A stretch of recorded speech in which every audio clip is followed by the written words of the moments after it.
ব্যবহার করা যাবে না, এটা নিষেধ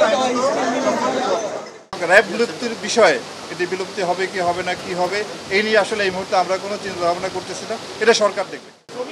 আমরা সামনে নির্বাচনের জন্য আমরা সরকার কর্তৃক যে দায়িত্ব আমাদেরকে দেওয়া হবে বা নির্বাচন কমিশন আমাদেরকে যে দায়িত্ব দিবেন সেই দায়িত্ব পালন করতে আমরা সম্পূর্ণ প্রস্তুত। আইন শৃঙ্খলা পরিস্থিতিতে আপনি কি মনে করেন যে র্যাব ঘুরে দাঁড়াতে পেরেছে, র্যাব এখন সেই পর্যায়ে? সেটা মূল্যায়নের দায়িত্ব আপনার এবং দেশবাসীর। আপনারা 5ই আগস্টের পরে এই পর্যন্ত আপনারা দেখছেন যে র্যাব কীভাবে কাজ করতেছে। আমরা দেশে যে কোনো ধরনের বড় ধরনের যে ক্রাইম সংগঠিত হলে তাৎক্ষণিকভাবে আমরা সেখানে যাই এবং কাজ করি। আপনার ব্রিকফোর্ডের যে মার্ডারটা হলো তার বেশ কয়েকটা আসামি আমরা গ্রেপ্তার করেছি, এবং আপনার গাজীপুরে যে সাংবাদিক হত্যার ঘটনাটা ঘটলো এবং এটা আমরাই প্রথম আসামিটি আমরাই গ্রেপ্তার করি এবং পরবর্তীতে পুলিশ এবং আমরা যৌথভাবে এই পর্যন্ত 8 জন আসামি গ্রেপ্তার করি।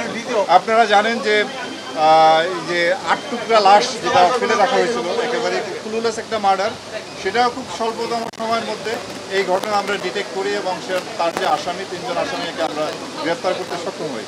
কক্সবাজার এলাকায় মাদক বিরোধী ব্যাপক আমাদের অভিযান চলতেছে এবং বিপুল সংখ্যক আমরা আপনার ইয়াবা উদ্ধার করেছি, অস্ত্র উদ্ধার করেছি।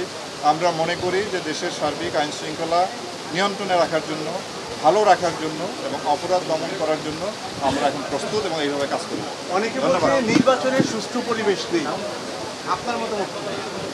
আমি মনে করি যে দিন দিন পরিবেশ ভালো হবে এবং একটি সুষ্ঠু নির্বাচন করার জন্য যে পরিবেশ দরকার, যে পরিস্থিতি দরকার, আইন শৃঙ্খলা পরিস্থিতি যতটুকু নিয়ন্ত্রণে রাখা দরকার, আমরা ইনশাআল্লাহ সেটি করতে সক্ষম হব।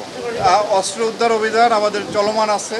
আমরা চেষ্টা করব আমাদের এই অভিযানটাকে আরও জোরদার করার জন্য এবং নির্বাচনের পূর্বে আমাদের যে লুণ্ঠিত অস্ত্রের যে যতটুকু বাকি আছে সেটুকু উদ্ধারের জন্য আমরা সর্বাত্মক প্রচেষ্টা করব।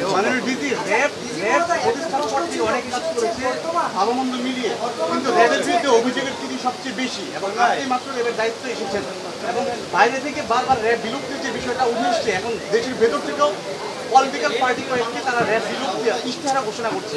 এই বিষয়টি আপনি কি মনে করেন?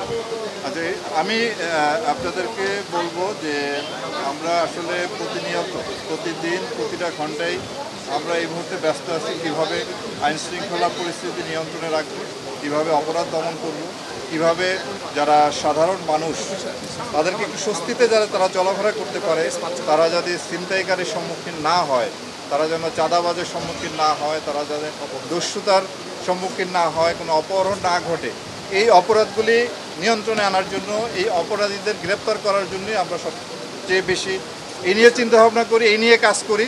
সুতরাং র্যাব বিলুপ্তির বিষয়ে এটি বিলুপ্তি হবে কি হবে না কি হবে এই নিয়ে আসলে এই মুহূর্তে আমরা কোনো চিন্তা ভাবনা করতেছি না, এটা সরকার দেখবে। ধন্যবাদ।